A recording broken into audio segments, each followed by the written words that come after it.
Good morning students. Class 12th accountancy chapter 3 redemption of debentures. Redemption of debenture के बारे में हम पढ़ चुके हैं। अलग अलग इसके मेथड होते हैं रिडीम करने के। फर्स्ट मेथड हम पढ़ चुके हैं, आउट ऑफ प्रॉफिट्स। आज हम सेकंड मेथड के बारे में जानेंगे, डिवेंचर रिडम्पशन फंड या सिंकिंग फंड। फंड वर्ड का यूज़ हम क्यों करते हैं? फंड वर्ड का यूज़ करने से हमें ये संकेत मिलता है कि हमने जितना भी पैसा ट्रांसफ़र किया है रिडीम करने के लिए, वो हमने कहीं बाहर, बिजनेस से बाहर क्या कर दिया है, विनियोग, इन्वेस्ट कर दिया है। ठीक है, तो इसका मतलब इसलिए हम क्या करते हैं, सिंकिंग फंड वर्ड का यूज़ करते हैं। जब हम आउट ऑफ प्रॉफिट कर रहे थे तब हमने क्या यूज़ किया था, डिवेंचर रिडेम्पशन रिजर्व का, यानी कि हमने पैसा बाहर इन्वेस्ट नहीं किया था। अब हम फंड वर्ड का यूज़ करें, इसका मतलब हम पैसा जो है बाहर इन्वेस्ट करेंगे। तो प्रथम वर्ष जब हम सिंकिंग फंड का निर्माण करने के लिए हमें बोला जाता है, तो फर्स्ट एंट्री कौन सी होती है हमारी, हमें हर साल जो है कुछ ना कुछ अमाउंट प्रॉफिट एंड लॉस से सिंकिंग फंड में डालनी पड़ती है। उसके बाद उस अमाउंट को हमें उसी साल क्या करना पड़ता है, इन्वेस्ट करना पड़ता है। यानी कि कहाँ इन्वेस्ट करेंगे, सिंकिंग फंड इन्वेस्टमेंट अकाउंट से। पैसा कहाँ से जाएगा, बैंक से। तो सिंकिंग फंड इन्वेस्टमेंट अकाउंट में क्या कर रहे हैं, इन्वेस्ट कर रहे हैं टू बैंक। फिर सेकेंड साल हम क्या करेंगे, जो हमने पैसा इन्वेस्ट किया था लास्ट ईयर, उस पर हमें क्या मिलेगा, इंटरेस्ट। इंटरेस्ट प्राप्त होने के लिए कौन सी एंट्री होती है, bank account debit to interest on sinking fund investment. किस पे मिला, सिंकिंग फंड इन्वेस्टमेंट पे।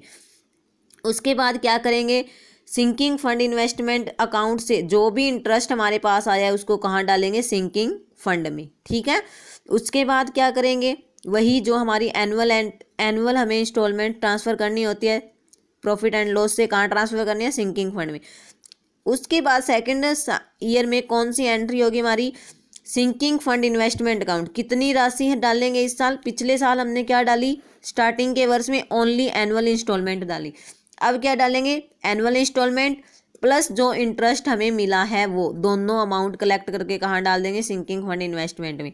फिर लास्ट ईयर क्या होगा, लास्ट ईयर वैसे ही हमें इंटरेस्ट रिसीव करना है, सिंकिंग फंड में ट्रांसफ़र करना है, और जो हमारा प्रॉफिट एंड लॉस है वहाँ से कुछ ना कुछ अमाउंट कहाँ डालने हैं, सिंकिंग फंड में। फिर लास्ट ईयर हमें इन्वेस्टमेंट करने की एंट्री नहीं करनी है। क्या करनी है लास्ट ईयर, उन इन्वेस्टमेंट को बेचने की एंट्री करनी है, यानी कि उल्टी करनी है। यहाँ हम क्या कर रहे थे, इन्वेस्ट कर रहे थे, बैंक को क्रेडिट कर थे, इन्वेस्टमेंट को डेबिट कर रहे थे। अब क्या करना है, बैंक को डेबिट करना है, सिंकिंग फंड इन्वेस्टमेंट को क्रेडिट करना है, क्योंकि हम क्या कर रहे हैं, सेल कर रहे हैं। अगर इस सेल करने से कोई प्रॉफिट और लॉस होता है, तो प्रॉफिट होता है तो हम क्या करेंगे, सिंकिंग फंड इन्वेस्टमेंट अकाउंट से जितना भी प्रॉफिट हुआ है वो कहाँ डाल देंगे, सिंकिंग फंड में। अगर लॉस होता है तो क्या करेंगे, कहाँ से चार्ज करेंगे, सिंकिंग फंड से। Sinking fund account debit to sinking fund investment कर देंगे। ठीक है, लॉस के केस में। उसके बाद क्या करेंगे, डिवेंचर्स को रिडीम करेंगे। रिडीम करने के लिए दो एंट्री होती है, एक बार ड्यू करने की और एक बार पेमेंट करने की। उसके बाद सिंकिंग फंड अकाउंट में जितना भी हमारे पास इकट्ठा हुआ है पैसा, उसको कहाँ डाल देंगे, कैपिटल रिजर्व में या जनरल रिजर्व में। कैपिटल रिजर्व में कौन सी अमाउंट डालेंगे, जो कि कैपिटल प्रॉफिट हमने ट्रांसफ़र किया था सिंकिंग फंड में, ओनली वही। जनरल रिजर्व में जो हमारा बैलेंस बचेगा वो सारे का सारा कहाँ चला जाएगा, कैपिटल रिजर्व के अलावा जो बचेगा वो कहाँ जाएगा, जनरल रिजर्व में। ये देखो हमें सम दिया हुआ है कि अपोलो लिमिटेड है 1 अप्रैल 2007 को 100 रुपये वाले 2012% ऋण पत्र निर्मित किए, जिनका 3 वर्ष बाद सम मूल्य पर शोधन किया जाना है। यानी कि कितने इशू किए हैं, 2000 डिवेंचर्स। एक कितने का है, 100 का, यानी कि 2 लाख रुपए। फर्स्ट एंट्री कौन सी होगी, इशू करने की। 2007 में इशू किए ना, bank account debit 2 lakh to debenture application allotment. अब इस डिवेंचर एप्लीकेशन अलॉटमेंट से जो पैसा आया उसको कहाँ डालना है, टू 12% डिवेंचर्स अकाउंट, यानी कि ट्रांसफ़र करने की एंट्री करनी है। 2 एंट्री इशू की। उसके बाद देखो कि हमें जो है इनका शोधन करना है, और कहता है कि सिंकिंग फंड का निर्माण बनाने का क्या, की स्थापना करने का निश्चय किया है। जो भी हम इन्वेस्टमेंट करेंगे सिंकिंग फंड के द्वारा, उस पर 4% क्या मिलेगा, ब्याज। अब हमारी जो एन्युटी टेबल है वो हमें कहते हैं कि अगर हम इतने पैसे इन्वेस्ट करते हैं तो 3 सालों में 1 रुपया बन जाता है। लेकिन हमें कितने चाहिए, 2 लाख रिडीम करने हैं, एट पार पे रिडीम करना है ना, तो 2 लाख रुपये हमें चाहिए। 2 लाख कितने सालों में बनेंगे, 2 लाख गुणा 320,348 करेंगे तो हमारी अमाउंट हो जाएगी कि हर साल हमें अगर इतना पैसा इन्वेस्ट करेंगे तो 3 सालों में हमारे पास 2 लाख रुपये हो जाएंगे। ठीक है, फिर 2010 में जब हमें रिडीम करना है तो कहता है जितने भी इन्वेस्टमेंट की थी उसको हमने एट पार पे बेच दिया, यानी कि ना कोई प्रॉफिट ना कोई लॉस, एट पार पे सेल कर दिया।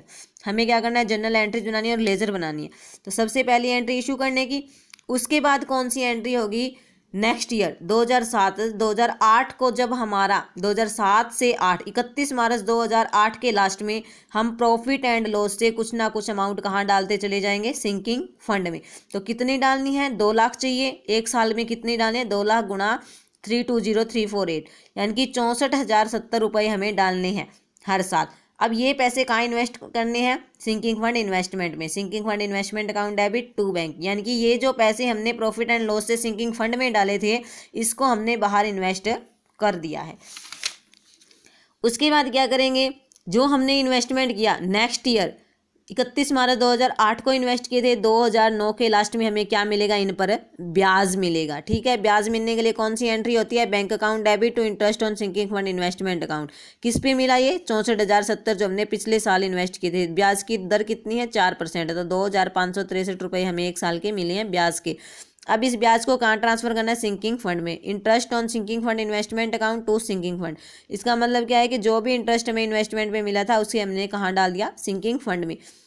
अब और क्या डालना है, हमारी एनुअल इंस्टॉलमेंट। एनुअल इंस्टॉलमेंट कितनी डालनी है, 64,070 की। ये हमें हर साल डालनी है जब तक रिडीम ना करें। सिंकिंग फंड इन्वेस्टमेंट अकाउंट, अब कौन सा पैसा इन्वेस्ट करना है, सबसे पहले एनुअल इंस्टॉलमेंट प्लस जो हमें इंटरेस्ट मिला, दोनों को कहाँ करना है, हमें इन्वेस्ट करना है बिजनेस से बाहर। कहाँ, sinking fund investment account debit to bank. कितने पैसे, 64,070 इंस्टॉलमेंट के, 2,563 जो हमें ब्याज मिला है वो दोनों को क्या करना है, बाहर विनियोग करना है। पिछले साल कितने विनियोग किए, 64,070। इस साल कितने कर रहे हैं, इंस्टॉलमेंट प्लस इंटरेस्ट यानी कि 66,633। अब क्या करेंगे, 2010 में हमें क्या करना है, रिडीम करना है। तो तीनों एंट्री, फर्स्ट 3 एंट्री तो सेम होगी जैसे अभी हमने थ्योरी में पढ़ा कि सब इंटरेस्ट रिसीव करने की, इंटरेस्ट को ट्रांसफ़र करने की और एनुअल इंस्टॉलमेंट ट्रांसफ़र करने की। यहाँ देखो कितने पे इंटरेस्ट मिलेगा, 4%। 64,070 हमने 2008 में इन्वेस्ट किए, 64,070 प्लस 64,070 हमने कहाँ इस साल कितने इन्वेस्ट किए, 66,633। तो 64,070 प्लस 66,633, 2 बार हमने इतनी अमाउंट विनियोग की है। तो 1,30,703 रुपये बनेंगे। 1,30,703 पे 4% ब्याज मिलेगा हमें 2010 में। ठीक है, कितना ब्याज मिला, 5,228। इस ब्याज को सिंकिंग फंड में ट्रांसफ़र करेंगे। और क्या डालना है हमें सिंकिंग फंड में, हमारी जो एनुअल इंस्टॉलमेंट है। इस साल हमें जो 1 रुपये से हम कम कर रहे हैं ताकि हमारा जो बैलेंस है वो इक्वल हो जाए, वरना 1 रुपये का जो हमारा सिंकिंग फंड है बैलेंस में गड़बड़ होगी। इसलिए हमें क्या करें, 1 रुपये से कम कर रहे हैं। उसके बाद क्या करते हैं, लास्ट ईयर 2010 में हमें रिडीम करना है ना, तीनों एंट्री हमने कर ली। अगर रिडीम ना करना होता तो हम इन्वेस्टमेंट वाली एंट्री करते, लेकिन अब क्या करना है, हमें सेल करना है। सेल करेंगे तो बैंक में पैसे आएंगे, bank account debit to sinking fund investment account. 1,30,703 रुपये जो हमने यहाँ तक सेकंड ईयर तक विनियोग किए थे वो हमने बेच दिए 1,30,703 में। कहा था ना कि एट पार पे बेच रहे हैं।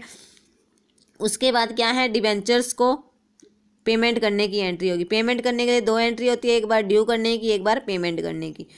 उसके बाद सिंकिंग फंड में कितने डाले हमने, देखो 1,30,703 यहाँ तक थे।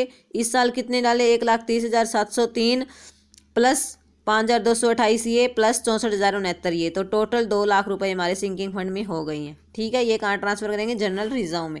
लेजर अकाउंट तैयार करने हैं। लेजर में कौन कौन से अकाउंट बनेंगे, debenture account, sinking fund account, sinking fund investment account. ठीक है, तो 12% डिबेंचर अकाउंट हमें पहले तैयार करना है। तो सबसे पहले हमने 2007 में इशू किए। ठीक है, क्रेडिट साइड बैलेंस से स्टार्ट होगा। डिबेंचर एप्लीकेशन अलॉटमेंट से हमारे पास 2 लाख रुपए आए। साल के अंत में कितने थे, 2 लाख ही। उसके बाद 2008 को ये बैलेंस हम नीचे लेके आएंगे, 2 लाख का ही बैलेंस है। अगर कोई एक्स्ट्रा इशू करते तो यहाँ लिख देते, कोई एक्स्ट्रा इशू नहीं है, इसलिए बैलेंस कितने का, इस साल के लास्ट में भी हमारे पास 2 लाख का ही। अब इस बैलेंस को नेक्स्ट ईयर के स्टार्टिंग में लेके आएंगे, 2 लाख का बैलेंस है। इस साल भी हमने कोई एडिशनल इशू नहीं किए, हम क्या करें, इस साल पेमेंट करें। पेमेंट किसको करें, टू डिबेंचर होल्डर को, यानी कि 2 लाख रुपए उनके जो है वो हम वापस कर रहे हैं। उसके बाद सिंकिंग फंड अकाउंट बनाना है। सिंकिंग फंड अकाउंट में देखो 2000 मार्च 31 को हमने क्या किया था, सबसे पहले ट्रांसफ़र करने की एंट्री की थी। कितने रुपए ट्रांसफ़र किए, 64,070। उसके बाद ये बैलेंस हम मार्च 31 में क्या लेके आएंगे, नीचे लेके आएंगे। फिर 2008 में ये जो बैलेंस है ब्रोट डाउन लेके आएंगे हम। 2008 में अप्रैल 1 को 64,070 का हमारे पास बैलेंस था। लेकिन 2009 मार्च 31 को, फाइनेंशियल ईयर कौन सा, 2008 से 2009, 1 अप्रैल को इतना था। लेकिन 2009 को जब हमारा 31 मार्च को फाइनेंशियल ईयर ख़त्म होता है, उस टाइम हमें क्या क्या एंट्रीज की थी हमने, 31 मार्च को हमें क्या मिला था, इंटरेस्ट मिला था कितना 2563, और हमने सिंकिंग फंड में क्या डाला था, प्रॉफिट एंड लॉस से हमारी एनुअल इंस्टॉलमेंट डाली, 2 चेंजेस किए थे। ठीक है, तो अब हमारे पास कितना पैसा हो गया इस साल के लास्ट में, 1,30,703। अब इस बैलेंस को हम 2009 में अप्रैल 1 को लेकर के आएंगे नीचे, 1,30,703। इस बार कितना इंटरेस्ट डाल रहे हैं, 1,30,703 पे 4%, 5,228, और क्या डालने, एनुअल इंस्टॉलमेंट डालने 64,069। ठीक है, इस साल हम बैलेंस को नीचे नहीं लेकर के आएंगे क्योंकि 2010 में हम क्या कर रहे हैं, रिडीम कर रहे हैं। तो सारे का सारा बैलेंस कहाँ ट्रांसफर कर देंगे, जनरल रिजर्व में। 2 लाख का जितना हमारा बैलेंस है वो सारा यहाँ ट्रांसफर कर देंगे। ठीक है, और हमें क्या बनाना है, debenture sinking fund investment account बनाना है। सिंकिंग फंड इन्वेस्टमेंट अकाउंट में देखो हमने कितने पैसे ट्रांसफर किए मार्च 31 को, कितने इन्वेस्ट किए, 2 बैंक से 64,070। बैलेंस कितने का हमारे पास मार्च 31 को, 64,070 का। अब इस बैलेंस को क्या लेके आएंगे, नीचे लेके आएंगे। ठीक है, नीचे लेके आने के 64,070 थे। उसके बाद हमने कितने पैसे ट्रांसफ़र किए, मार्च 31 2009 को 64,070 और किए, और एक हमने ब्याज के क्या किए, इन्वेस्ट किए, यानी कि 66,633 हमने और इन्वेस्ट किए। तो टोटल बैलेंस कितने का हो गया, 64,070 प्लस 66,633, यानी कि 1,30,703 का बैलेंस हमारे पास 2009 मार्च 31 को है। अब इस बैलेंस को इस साइड नीचे लेके आएंगे, 2 बैलेंस ब्रॉट डाउन करेंगे, 1,30,703। इस बार हमने कोई इन्वेस्टमेंट नहीं की है, हम क्या कर रहे हैं, पैसा रिसीव कर रहे हैं बेच करके। तो बाय बैंक अकाउंट कितना हो जाएगा, 1,30,703। और क्या बनाना है, interest on sinking fund investment account, कितना इंटरेस्ट मिला देखो, 2009 मार्च 31 को बाय बैंक 2,563 रुपये मिले। इस बैलेंस को हमने कहाँ ट्रांसफ़र किया, सिंकिंग फंड में। उसके बाद 2010 में हमें मिले 5,228, इसको भी हमने कहाँ ट्रांसफ़र कर दिया, सिंकिंग फंड में। जनरल रिजर्व में, जनरल रिजर्व कहाँ से आया हमारे पास, बाय सिंकिंग फंड से हमने क्रिएट किया। By sinking fund account debit 2 lakh, 2 balance carry down 2 lakh. ऐसे ही आपको जनरल एंट्रीज करने और लेजर अकाउंट जो है तैयार करने हैं।